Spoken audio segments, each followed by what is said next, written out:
Hello students, let's revise the chapter of history, work, life and leisure. Cities in the contemporary world. जैसे आप screen पे देख पा रहे हैं कि इस चैप्टर में हम लोग सिटीज़ के बारे में पढ़ेंगे. Will study about the life of people in cities. किस तरह के वो काम करते हैं लोग, specially in the late 19th century and early 20th century, and what was the lifestyle of the people, and the cities were the places of leisure or something else. तो ये सब पढ़ेंगे इस चैप्टर में. आपको बिल्कुल ध्यान से सुनना है. कहाँ कहाँ से क्वेश्चन बन रहे हैं वो भी हम लोग डिस्कस करते हुए चलेंगे. तो सबसे पहले स्टार्ट करते हैं दुर्गाचरण रे. 1880 में इन्होंने एक नोवेल लिखा, देवगानेर मारते आगमन. देवगानेर मतलब देवता, गॉड्स. मारते आगमन, विजिटेड अर्थ. मारते आगमन, दिस इज मारते फॉर अर्थ. आगमन मीन्स आए. द गॉड्स विजिट अर्थ. तो गॉड्स जो हैं, भगवान लोग जो हैं, वो अर्थ पे आए. ये एक नोवेल था, 1880 में लिखा गया था, जहाँ पे दिखाया गया इस नोवेल में Brahma. Brahma is considered as the creator in Hindu methodology and took a train to Calcutta. Calcutta के लिए एक ट्रेन लेता है और साथ में Varuna rain god conducted them around the capital of British India. और उस टाइम आपको याद रखना है, क्योंकि 1880 की बातें हैं ये, उससे पहले की भी चीज़ें इसमें नोवेल में दिखाई गई हैं. तो ब्रिटिश इंडिया की कैपिटल उस टाइम थी कैलकाटा, राइट.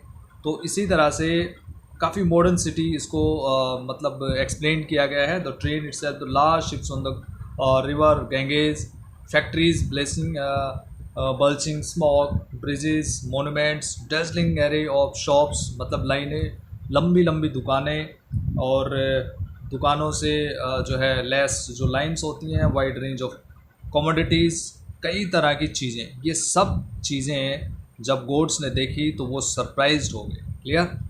और the gods were so impressed by the marvels of the teeming metropolis that they decided to build a museum and high court in heaven. यानी कि म्यूज़ियम को देख के इतने ज़्यादा सरप्राइज हुए, हाई कोर्ट की बिल्डिंग को देख के काफ़ी सरप्राइज हुए, और उन्होंने डिसाइड किया कि हम लोग इसी तरह की चीज़ें स्वर्ग में बनाएंगे. क्लियर.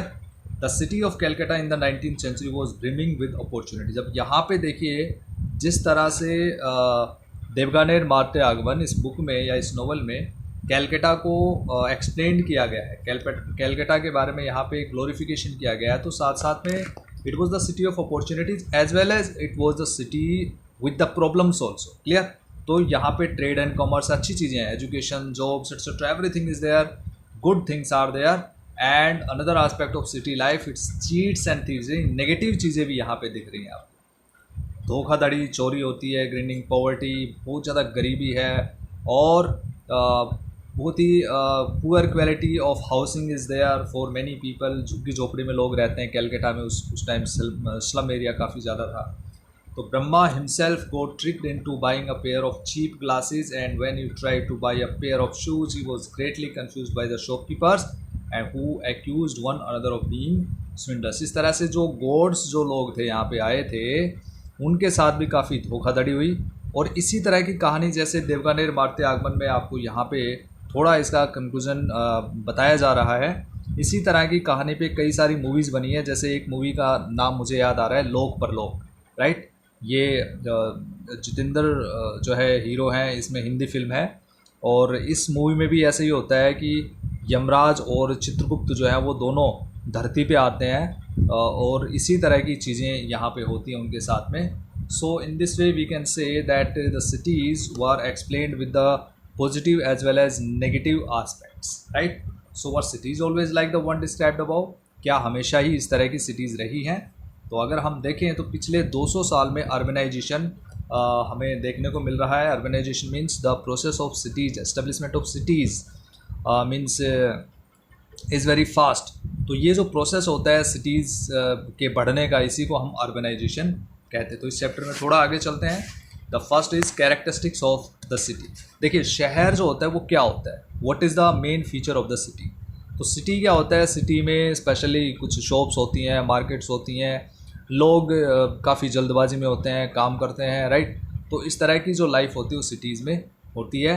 और लेकिन जो सबसे इम्पोर्टेंट अगर हम एंशियंट टाइम से लेके चलेंगे तो सिटीज़ की सबसे बड़ी फीचर है कि ये पानी के सोर्सेज के आसपास में होती थी, रिवर वैलीज़ के आसपास में थी, या फिर बड़ी लेक्स, या जहाँ पे भी मतलब on the means bank of the big reverse, जैसे उर, निपुर एंड मोहनजोदारो, ये सारे की सारे जो शहर हैं ये पुरानी सिविलाइजेशंस के शहर हैं, and these were larger in scale than other human settlements, और ये जहाँ पे ज़्यादा घर थे, ज़्यादा लोग यहाँ रहते थे, so these were cities. Cities consist of more people in comparison of villages. तो एंशिएंट सिटीज़ हैं वो कहाँ डेवलप हुई हैं? ज़्यादातर एंशिएंट सिटीज़ आप अगर एग्जाम्पल लेंगे तो वो रिवर्स के आसपास में है, क्योंकि due to water source availability.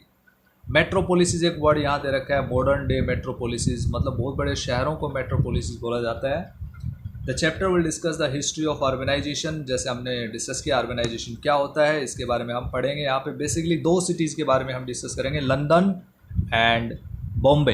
Bombay is situated in India, London is situated in England. सबसे पहले 1.1 में स्टार्ट करते हैं, industrialisation and the rise of modern city in England. England में सबसे इम्पोर्टेंट चीज़ आपको बताते हैं कि लगभग 1750 के आसपास में इंडस्ट्रियलाइजेशन आया इंग्लैंड में। So this was the process of industrialisation, setting up of industries. हमने एज ऑफ इंडस्ट्रियलाइजेशन में पढ़ा था कि 1750 के आसपास में इंग्लैंड में इंडस्ट्रियलाइजेशन आया।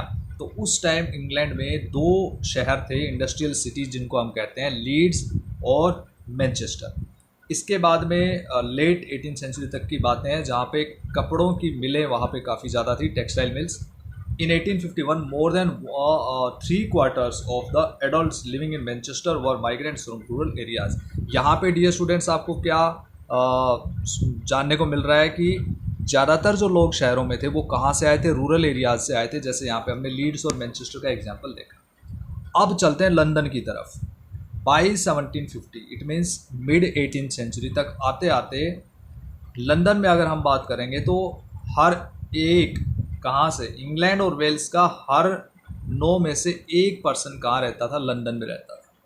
It was a colossal city, मतलब बहुत बड़ी city with a population of about 6,75,000 in the mid 18th century.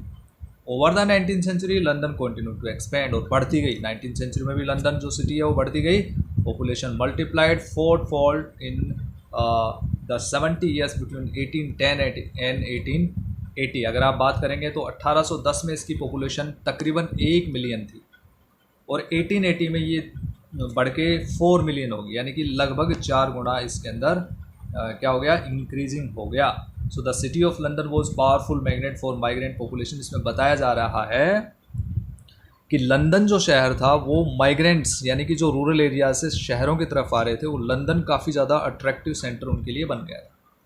यहाँ पे एक स्टेटमेंट है, गैरेथ स्टेटमेंट जोन्स ने कहा है लंदन के बारे में कि 19th century London was a city of clerks. कौन कौन लोग रहते थे? हर तरह के लोग रहते थे। तो आपको ये याद रखना है कि लंदन में उस टाइम हर तरह के लोग रहते थे, चाहे वो क्लर्क्स हैं, शॉपकीपर्स हैं, small masters, skilled artisans, growing number of semi skilled and sweated out workers and soldiers, servants, casual labourers, street sellers, beggars etcetera. ये देखिए आपको कितने सारे लोग यहाँ पे equality, variation kinds of people were there in London city at that time. किसने ये कहा है? गैरेथ स्टेटमेंट जोन्स ने कहा है। ये एक बहुत बड़ा इतिहासकार रहा इंग्लैंड का, उसने कहा है।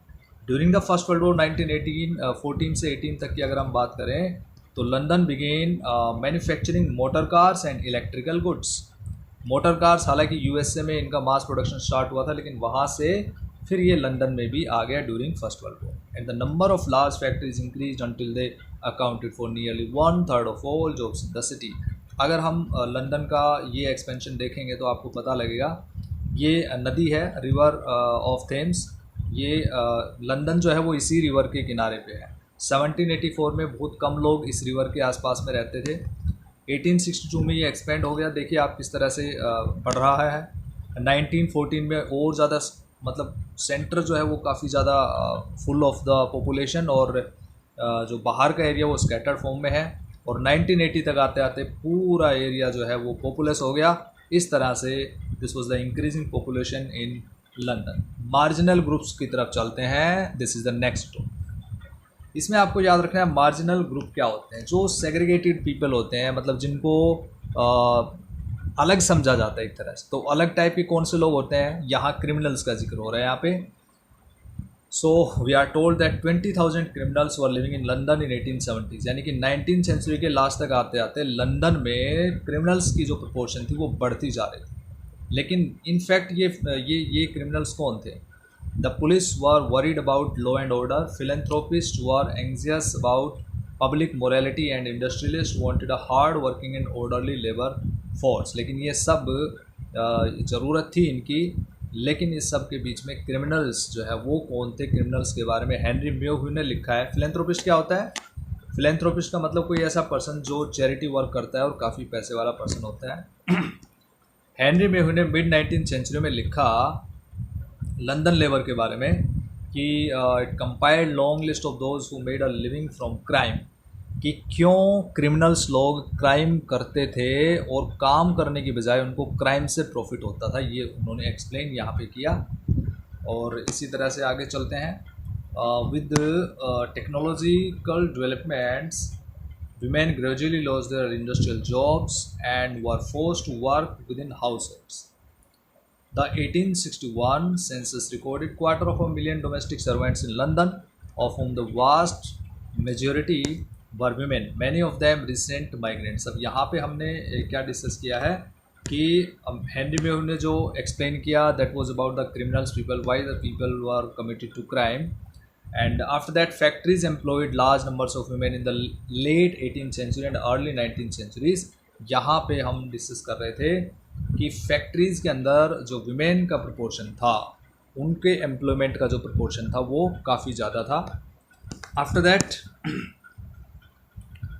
Large number of children were pushed into low paid work. अब यहाँ पे चिल्ड्रन के बारे में भी यहाँ पे दे रखा है कि चिल्ड्रन भी इस तरह से उसमें वर्क में they were involve in the low paid work, जिसके लिए बहुत ही कम पैसा उनको मिलता था। जैसे एंड्रयू मिल्स ने कहा, क्लर्गीमैन था, the bitter cry of outcast London में उसने लिखा, जो यहाँ पे डिस्कस किया हुआ है 1880s के अंदर, showed why crime was more profitable than labouring in small underpaid factories.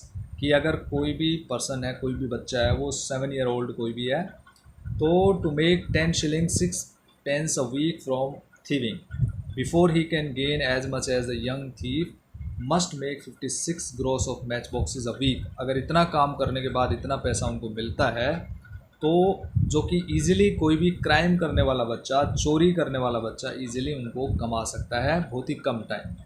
So just it was comparison, and it was only after the passage of compulsory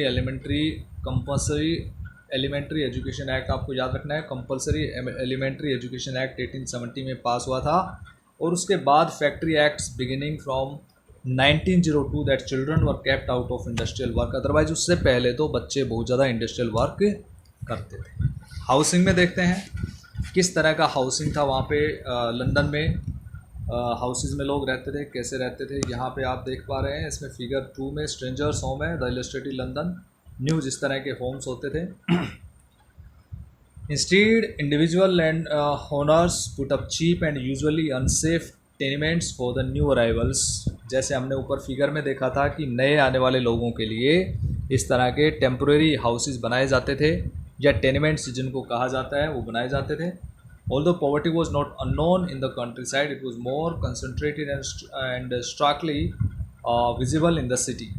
1887 की अगर बात करें, चार्ल्स बूथ, ये लिवरपूल शिप ओनर थे, उन्होंने एक सर्वे, social survey conduct किया, और इस सर्वे में उन्होंने ये डिस्कशन जो है किया इसके बारे में। He found that as many as 1 million landlords, right, Londoners, sorry 1 million Londoners, London में रहने वाले 1 million लोग, about 1/5 of the population of London at that time, were very poor and were expected to live only up to an average age 29। अब देखिए यहाँ पे दे रखा है 1887 में चार्ल्स बूथ ने सर्वे किया, जिसके अकॉर्डिंग उसने बताया कि लंदन में रहने वाले लगभग 1 million लोग जो हैं, उनकी एवरेज एज सिर्फ 29 ईयर्स है। और जबकि अगर जेंट्री और मिडिल क्लास का देखेंगे तो 55, यानी कि डिफरेंस देखिए एवरेज एज के अंदर कितना ज़्यादा था। So these people were more than likely to die in a workhouse, hospital, lunatic asylum. London, he concluded, needed the rebuilding of at least 4 lakh rooms to house its poorest citizens. इसका मतलब यह है कि London में housing जो quality थी वो बहुत ही पुअर थी. For a while, the better off city dwellers continued to demand that slums simply be cleared away. अब स्लम एरिया में रहने वाले जो लोग थे उनकी वजह से क्या था, लंदन सिटी में काफ़ी problems, these kinds of problems were considered by the people, those who were living in the London city, and they were well off the people. यानी कि जो अमीर लोग थे उनके लिए जो पुअर पीपल थे वो एक सरदर्द बना हुआ था. किस वजह से? क्योंकि देखो पुअर हाउसिंग की वजह से एक तो हेल्थ का ख़तरा था, ठीक है, दूसरा हैज़ार्ड्स जो है वो पुअर हाउसिंग की वजह से आ सकते थे, आग लग सकती थी, फायर हैज़ार्ड जिसको आप बोलते हैं, पब्लिक हेल्थ, फायर हैज़ार्ड्स, और तीसरा जो रीज़न था दैट वाज सोशल डिसऑर्डर. क्योंकि जहाँ भी गरीबी होती है, आपने देखा होगा जहाँ भी गरीबी होती है वहाँ पे अपराध ज़्यादा मिलता है, क्राइम्स ज़्यादा मिलते हैं. सो रशियन रिवोल्यूशन के बाद ये डिमांड्स उठने लगी कि इनको सिटी के बीच से हटाया जाना चाहिए. ये इसके अंदर आप देख सकते हैं, red trap seller, cartoon by Rowlandson 1799. Tenement जैसे हमने डिस्कस किया, run down and often over crowded apartment houses, ये काफ़ी भीड़ वाले हाउसेज होते हैं. ये देखिए गलियों में लोग ठहरते थे, it means the people lived in city streets in the cities. किस तरह से ये गलियां ही इनके लिए घर बने हुए थे.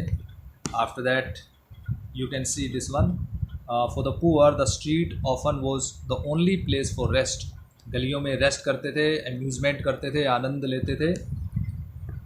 क्लियरिंग लंदन, अब लंदन सिटी को साफ़ बनाने के लिए जो डिमांड्स उठने लगी थी उनका इम्पैक्ट क्या हुआ कि लंदन को साफ़ सुथरा बनाना था. किस तरह से साफ़ सुथरा बनाना था? Attempts were made to decongest localities, green and open spaces, reduce pollution and landscape the city.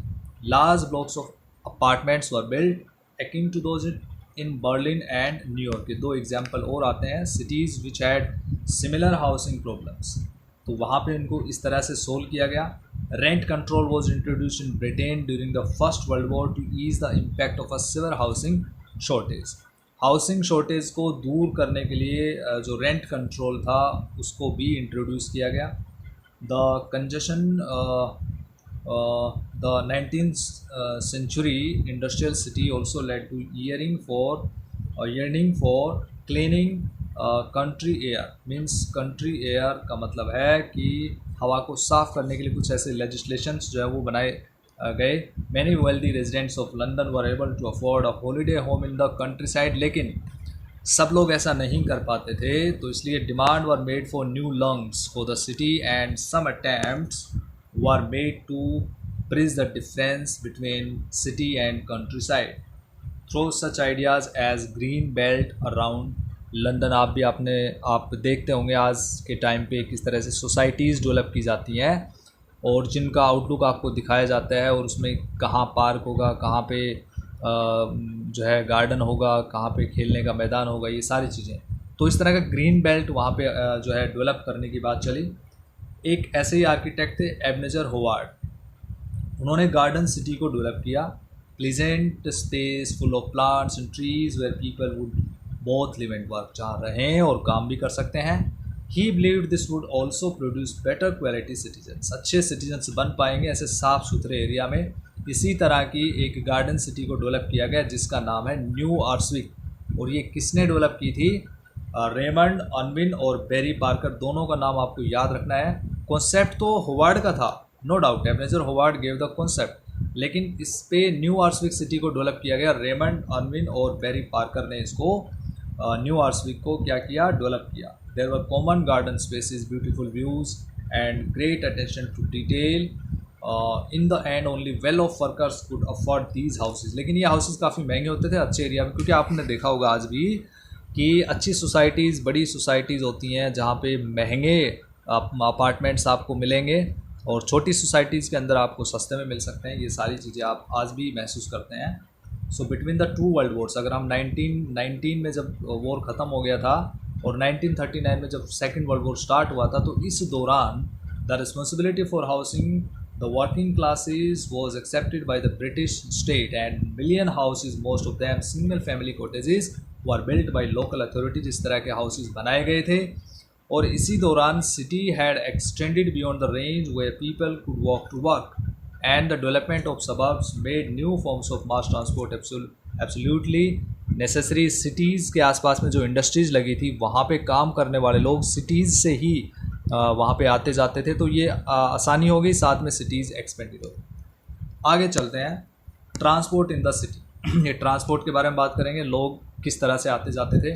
तो रेलवे उस टाइम जो है मिड 19th सेंचुरी के बाद में काफ़ी वहाँ पे एक्सपेंड हुआ।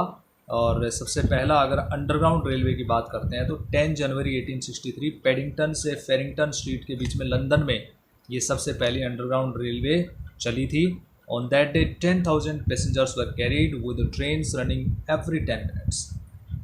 1880 तक आते आते the expanded train service was carrying 40 million passengers a year। मतलब काफ़ी ज़्यादा एक्सपेंशन हुआ। At first people were afraid to travel underground. This is what one newspaper reader warned। Underground railway से शुरुआत में लोगों को काफ़ी परेशानी हुई थी। अब देखिए एक रीडर ने किस तरह से यहाँ पे एक्सप्लेन किया है कि उसको मतलब ट्रेन में किस तरह से उसको सफोकेशन और एस्फिजिएशन का सामना करना पड़ा जब लोग वहाँ पे उनके माउथ से स्मेल आती है या वो स्मोकिंग करते हैं, तो हेल्थ के लिए कितना ख़तरा वहाँ पे होता है।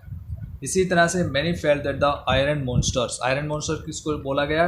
रेलवेज़ को बोला गया, ट्रेन्स को बोला गया। Added to the mess and unhealthiness of the city.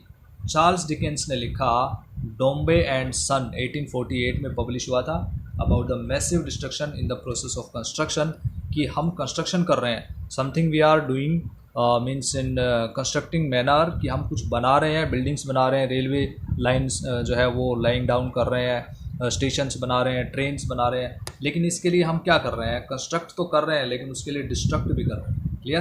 तो डिस्ट्रक्शन किस चीज़ का हो रहा है? डिस्ट्रक्शन किस चीज़ का, यहाँ पे उन्होंने एक्सप्लेन किया कि जो नेचुरल रिसोर्सेज हैं उनका डिप्लीशन भी हो रहा है और डिस्ट्रक्शन भी हो रहा है। So to make approximately 2 miles of railway 900 houses had to be destroyed.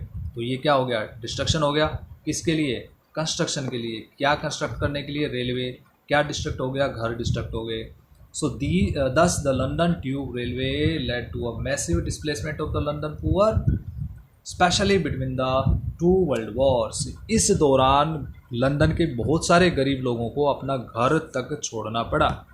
So underground जो रेलवे थी उस तरह से काफ़ी ज़्यादा एक्सपेंड ज़रूर हुई थी। So by the 20th century most large metropolises such as New York, Tokyo, Chicago, ये एग्जाम्पल आपको याद रखने हैं, could not do without their well functioning transit system, क्योंकि उनका ट्रांसपोर्ट सिस्टम बड़ा अच्छा था। As a result the population in the city became more dispersed. Better planned suburbs and good railway network enabled large numbers to live outside central London and travel to work, क्योंकि central London से बाहर रह के भी वो travel कर सकते थे टू द इंडस्ट्रीज़। तो इस तरह से ये नए कन्वीनियंसेस थे ट्रांसपोर्ट के लिए, आपने इसमें पढ़ा। स्ट्रीट्स को ख़राब भी कर दिया जाता था, जिस तरह से काउज़ आप देखते होंगे कि सड़क पे जब भी काउज़ आती हैं तो सड़क का हाल क्या होता है। So in the same way this kind of problem was faced by the London people also in the streets. तो ये साफ़ सफाई की दिक्कतें उस टाइम भी फील की जाती थी। So dear students, we have completed 1 video, first part of this chapter, और उम्मीद है कि आपको समझ में आया होगा। वीडियो देखने से आपको ये थोड़ा चैप्टर रिवाइज हो जाएगा। अगले वीडियो में हम स्टार्ट करेंगे social change in the city. So तब तक आप इसको रिवाइज करें। Thank you, have a nice day.